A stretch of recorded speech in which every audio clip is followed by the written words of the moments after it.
శ్రీమాత్రే నమః. ఇప్పుడు శాకంబరీదేవి అవతారమును గురించి తెలుసుకుందాం.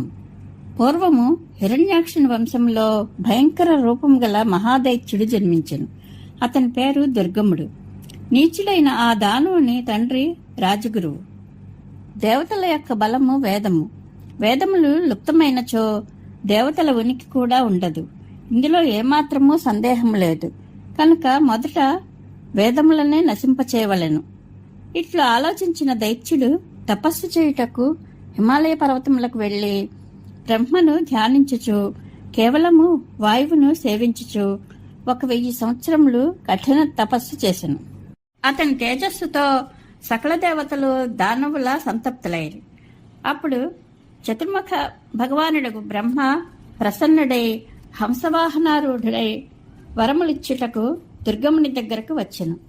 ఆ సమయమున దుర్గముడు సమాధి స్థితిలో ఉండెను. అతడు కనులు మూసుకుని ఉండెను. బ్రహ్మదేవుడు అతనితో స్పష్టముగా ఇట్లు పలికెను: నీకు శుభమగుగాక.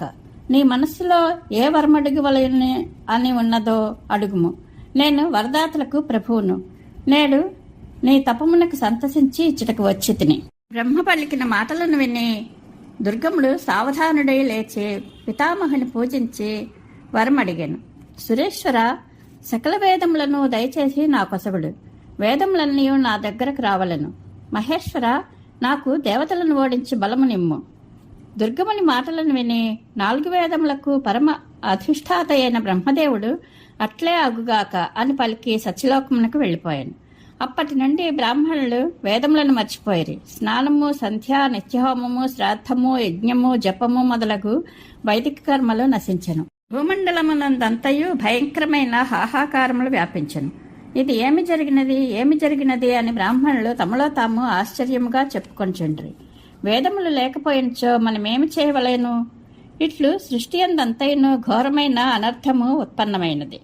భయంకరమైన స్థితి ఏర్పడినది. దేవతలకు హవిర్భాగములు ఆగిపోయాను. వారు నిర్జరులై కూడా వృద్ధాప్యము మొదలగినవి కలిగిండ్రి. సహజముగా వారికి వృద్ధాప్యం లేదు, కానీ ఇప్పుడు ముసలితనము వారికి కలుగుచున్నది. ఆ దైత్యుడు తన బలములతో అమరావతి నగరమును చుట్టుముట్టెను. దుర్గముని శరీరము వజ్రసమానమై కఠోరమై ఉన్నది. దేవతలు అతనితో యుద్ధము చేయుటకు అసమర్థులై పారిపోయారు. పర్వత గుహలందు, శిఖరములందు తలదాచుకొనసాగి వారు అచటనే పరాశక్తి భగవతి జగదంబను ధ్యానం చేయుచు కాలము గడపసాగిరి. అగ్నియందు యజ్ఞములు జరుగుటలేదు. దాని వలన వర్షములు ఆగిపోయినవి. వర్షములు లేని దాని వలన భయంకరమైన కరువు పరిస్థితులు ఏర్పడినవి. భూమి మీద ఒక చుక్క కూడా నీరు లేకున్నది. బావులు, చెరువులు, తటాకములు, నదులు పూర్తిగా ఎండిపోయినవి. 100 సంవత్సరములు వర్షములు కురియలేదు. అనావృష్టి వలన ప్రజలు, ఆవులు, గేదెలు మొదలగు పశువులు అన్నగ్రాసములు లేక ప్రాణములను వదలెను. ఈ విధముగా భయంకరమైన విపత్కర పరిస్థితి దాపురించినది. అప్పుడు బ్రాహ్మణులు కళ్యాణ స్వరూపిణి భగవతి జగదంబను ఉపాసించు తలంపుతో హిమాలయ పర్వతములకు ఎగిరి సమాధి, ధ్యానము, పూజల ద్వారా ఆ దేవిని స్తుతించిరి. వారు ఆహారము లేకుండా కాలము గడుపుచుండ్రి.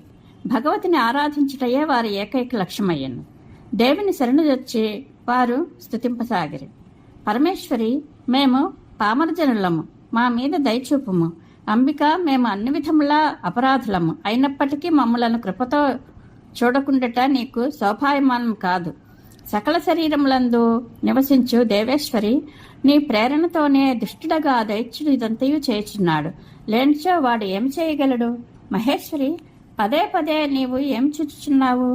నీవిట్లు తలంచినచో అట్లే చేయుటకు సంపూర్ణ సమర్థురాలవు. మహేశాని, భయంకరమైన విపత్తు వచ్చిపడినది. మమ్ము వీని నుండి ఉద్ధరింపము. అంబిక, జీవనోపాధి లేకుండా మేమెట్లు మనగలము? అనంత కోటి బ్రహ్మాండంను శాసించు మహేశ్వరి జగదంబిక, ప్రసన్నురాలవు కమ్ము. మేము నీకు నమస్కరించున్నాము. కూటస్థ రూపవు, చిద్రూపవు, వేదాంత వేద్యవు, భువనేశ్వరివి, నీకు పదే పదే ప్రణమిల్చున్నాము. సకల ఆగమ శాస్త్రములో నేతి నేతి అను వాక్యములతో నిన్ను సూచించుచున్నవి. నీవు సర్వకారణ స్వరూపిణివి. భగవతి, మేము సంపూర్ణముగా నీ శరణాగతులమైతిమి. ఇట్లు బ్రాహ్మణులు ప్రార్థించగా భువనేశ్వరి, మహేశ్వరి అను పేర్లతో ఖ్యాతి వహించిన భగవతి పార్వతి తన అనంత నేత్రములతో దేదీప్యమానురాలై దివ్య రూపమున వారికి తన దర్శన భాగ్యమును కలుగజేసెను. ఆమె ఆ విగ్రహము కాటుక కొండలతో ఉపమింపదగినదై ఉన్నది. నీలకమలముల వలె ఆ దేవి కనులుండెను.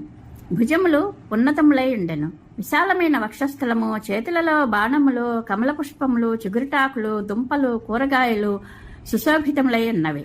దాని వలన ఆకలి దప్పులు, వృద్ధాప్యములు తొలగిపోవును. శాఖములు, ఖాద్య పదార్థములు ఆమె తన చేతి యందు ధరించి ఉన్నది. రసభరితములైన పండ్లు ఆ దేవి చేతులలో ఉన్నవి. గొప్ప ధనుస్సుతో ఆ దేవి భుజము శోభాయమానమై ఉన్నది. సమస్త సౌందర్యమునకు సారరూపమగు ఆ భగవతి రూపము మిగుల కమనీయముగా ఉన్నది. కోట్ల కొలది సూర్యులతో సమానమై దేదీప్యమానమగు ఆ తల్లి విగ్రహము అగాధ కరుణారస సముద్రమై ఉన్నది. అట్టి దివ్య దృశ్యము దేవతల ఎదుట ప్రత్యక్షమయ్యను. తదుపరి జగత్తును రక్షించుటయందు తత్పరురాలై కరుణాద్ర హృదయమగు భగవతి తన అనంత నయనముల ద్వారా వేల కొలది జలధారలను వదలసాగాను. ఆమె కనుల నుండి వెలువడిన జలముల వలన 9 రాత్రులు 3 లోకములందు కుంభవృష్టి కురియసాగెను. ప్రాణుల దుఃఖములను చూచి భగవతి నేత్రముల నుండి అశ్రువుల రూపమున జలధారలు కురిసెను. నీటిని పొంది ప్రాణులన్నీను మిగుల తృప్తి చెందెను. ఓషధులన్నీను చిగురింపసాగెను. ఆ జలముతో నదులు, సముద్రములు ఒడ్డుల వరసి ప్రవహింపసాగెను. దాగి ఉన్న దేవతలు వెలుపలికి వచ్చిరి. దేవతలు, బ్రాహ్మణులు కలిసి ఏకకంఠముతో భగవతిని స్తుతింపసాగిరి. వేదాంతమును అధ్యయనము చేయుట వలన అవగతమగు బ్రహ్మస్వరూపిణి దేవి, నీకు పదే పదే నమస్కారము. నీవు నీ మాయతో జగత్తును ధరించదవు. భక్తులకు నీవు కల్పవృక్షమవు. శ్రద్ధాళువులకు శ్రేయస్సును కూర్చుదానవు. దివ్యమంగళ విగ్రహమును ధరించిన దేవి, నీకు అనేక ప్రణామములు. సదా తృప్తి నంది ఉండెడదానవు. సాటిలేని రూపములలో సుశోభితురాలవైన భువనేశ్వరి, నీకు నమస్కారము. దేవి, నీవు మా విపత్తును తొలగించుటకే వేల కొలది నేత్రములతో విలసిల్లుచు ఉపమింపరాని రూపమును ధరించితివి. అందువలన నీవిప్పుడు శతాక్షి అని పేరుతో విరాజిల్లుము. మమ్ము కృపచూపుము. తల్లి, మేము ఆకలి చేత మిగుల పీడింపబడి ఉన్నాము. అందువలన విశేషముగా నిన్ను స్తుతింపలేకపోతున్నాము. అంబిక, మహేశాని, నీవు దుర్గముడని రాక్షసుని నుండి వేదములను తీసుకొనుము. దయచూడుము. బ్రాహ్మణుల, దేవతల మాటలను విని భగవతి శివాదేవి అనేక విధములైన శాఖములను, రుచికరమైన ఫలములను వారికి తినుటకు ఇచ్చినది. రకరకములైన అన్నములను వారి ఎదుట ఉంచినది. పశువులకు తినుటకు తగిన కోమలములు, రసభరితములైన కొత్త కొత్త తృణములను ఆ తల్లి దయతో వారి కొసగినది. ఆ రోజు నుండి భగవతి జగదంబ శాకంబరీదేవిగా పూజలందుకొంచున్నది. పార్వతీ సమేత పరమేశ్వరానుగ్రహ ప్రాప్తిరస్తు. శుభం భూయాత్.